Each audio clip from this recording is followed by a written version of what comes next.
Nagulat si Mara nang pumasok sila ni Frank sa opisina kinabukasan.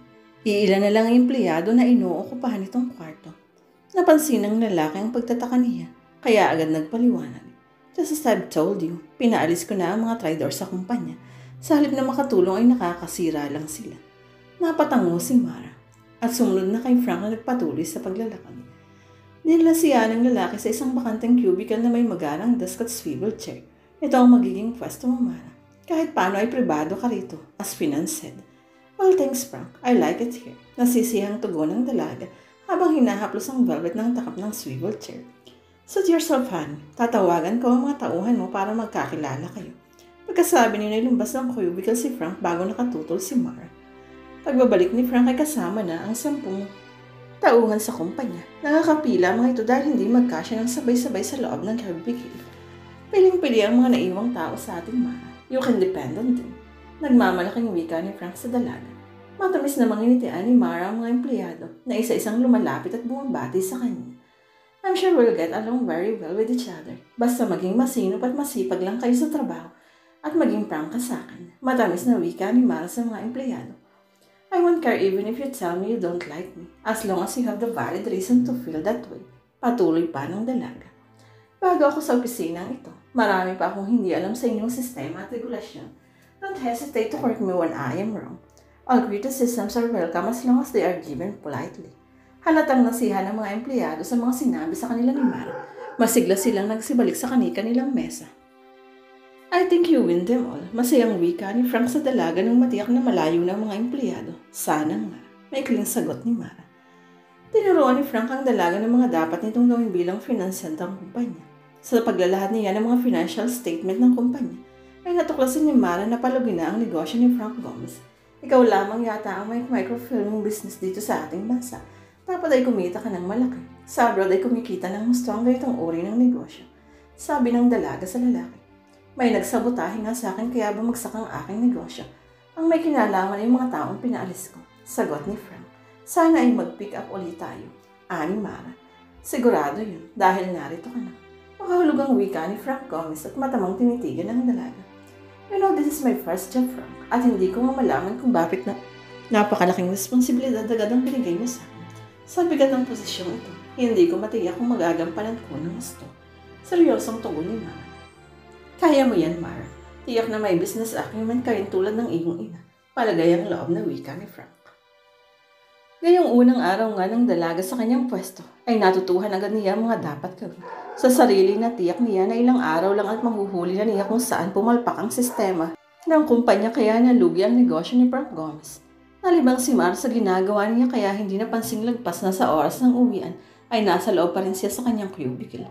Nagulat pa siya nang pasukin siya ni Frank. Miss, hindi ko kayang magbayad ng overtime pay. Tama na yan.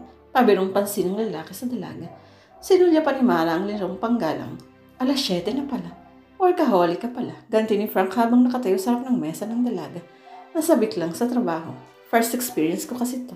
Nakangiting sambot ni Mara at nagsimula ng magligpit ng mga gamit na nasa ibabaw ng kanyang desk. Akala ko naman yung nag-CR ka lang kaya hindi kita nakikita sa labas. Hinihintay kita para umuwi na tayo. Ni Frank, mabutit na isipan mong silipin ako rito. Dahil nga nairip na ako sa'yo. Nakakalibang kasi ang pag-aanalisa sa dahilan kung bakit humigi na ang negosyo mo. Pero para akong detective na naghahanap ng clue sa isang krimen, sabi ni Mara habang palabas na sila ng opisina. Saan ba kami pumalpak? Tanong ni Frank habang sakay. Si Mara patungong sa parking area kung saan nakaparada ang kotse nito.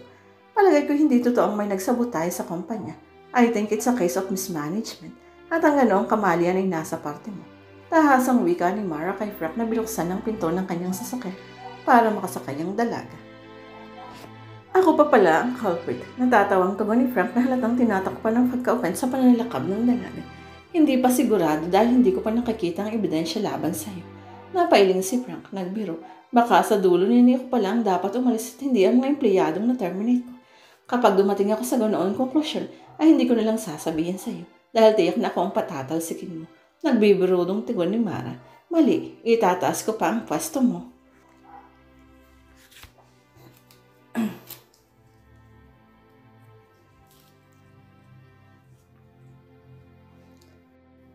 tuluyang ibigay sa iyo ang lahat ng responsibilidad sa pagbabangon sa kumpanya. Huwag mo naman akong parusahan ng ganyan. Pakiusap ng dalaga sa lalaki. Natawa si Frank, natawa rin si Mara. Pero ang kasiyahan nila ay naglaho ng makarating ng bahay. Takot silang sinalubong sa pintuan ni Sean. Nagwala si Ma'am Aida kanina. Pinagbabasag ang mga kasangkapan sa kusina. Pinagtatapon ang mga pagkain. Nanginginig ang boses na pagbabalita ng katulong sa dalawa. Namutla sa takot si Mara. Namula sa malaking pagkapahiya si Frank.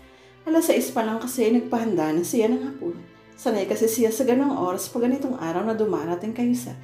Kaya nang alas 7 na at hindi pa kayo dumarating, ay nagwala na sa galit. Pagpapatuloy ni Sean. Marami kaming ginawa sa opisina. Ano ang iwan namin yun para makasunod lang sa kapritsyo nila. Pigil na pigil ang pot na tugon ni Frank. Saka alas 8:30 lang ngayon. Hindi ko naman siya mapigil sa. Nagtago na lang nga ako kayo nang nagbabasag siya. Pagsusumbong ni Sean. Walang masabi si Mara na nakikinig lang sa pag-uusap ni na Frank at Sean. Pero sa loob niya, gusto niyang takasan ang bahay na iyon noon din. Nang tapos na siyang magwala at nagkulong sa kwarto, inilinis ko na lang ang mga kainalat niya, sir. Yun nga lang wala na kayong makakain ni Ma'am Mara. Ako nga ako ay nagkapuna lang. Pwede naman akong bumili ng pagkain sa tindahan. Kaya lang inawalan ako ng gana dahil sa nangyari.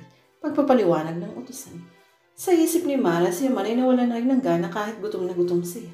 Sayang at hindi niya tinanggap ang alok ni Frank kaninang paglabas nila sa opisina na kumain na sa labas. Ayaw nga kasi niyang lumaki at madagdagan pa ang utang na loob sa lalaki. Kaya na Mara, kumain na lang tayo sa labas. Pagkakayag ni Frank sa dalagang wala pa rin kaimik-imik. Heavy ang winarianda ko kanina na Frank. Actually, hindi pa ako gutom hanggang ngayon. Tanggi ni Mara sa lalaki. Huwag mo intindihan si Aida. Ganyan lang talaga yan. May sumpong. Gawa yun ng pagiging sigli niya. Pangalo ng lalaki sa dalaga. But I'm not really hungry, Frank. Ang plano ko talaga ay iinom lang ako ng juice or coffee. Pagdating natin dito, pagsisinungaling pa ni Mara, natatakot siyang pag lumabas sila uli ni Frank ay mag-iskandalong tuluyan si Aida. Hindi na lang din ako maghahaponan kung gano'n. Matamlay ng wika ng lalaki. Siya pagtimpla mo na lang kami ng mainit na kape. Baling ni Frank kay siya na agad namang tumaliw. Hindi mo ba lalapitan si Aida para magpaliwanag, Frank? Tanong ni Mara sa lalaki. Hindi sa nakikialam sa inyo. Kaya lang ay, hindi mo kilala ang asawa ko, Mara. Pag ganyang may sumpong siya, hindi mo pwedeng lapitan. Lalo lang kami magkakagulo. Kaya pinalilipas ko muna ang sumpong niya bago ko kausapin. Anong lalaki sa dalaga? Paano mo malalaman kung hindi na siya galit? Nagugulo ang usisa ni Mara kay Frank. Pag lumabas siya ng kwarto at bumati siya na parang walang anumang nangyari. Kaswal ng pagpapaliwanag ng lalaki. Napailing ang dalaga. Ang hirap ng ganun. Kinuha niya ang puswelo ng kaping iniabot ni Sean. Habang nagkakape sila ay nagpapaliwanag si Frank. Nagkakaroon ng insecurity si Aida dahil nga sa hindi niya pagiging capable para maging ina. Lahat ng pagkukulang ko sa oras at pagtingin ay pinag-iisipan niya ng masama. Ayaw niyang tanggapin ang lahat ng shortcomings ko ay dahil lang sa trabaho. Galit din siyang tiyak sa akin. Baka nagsiselos na siya. Panalalakab ni Mara kay Frank.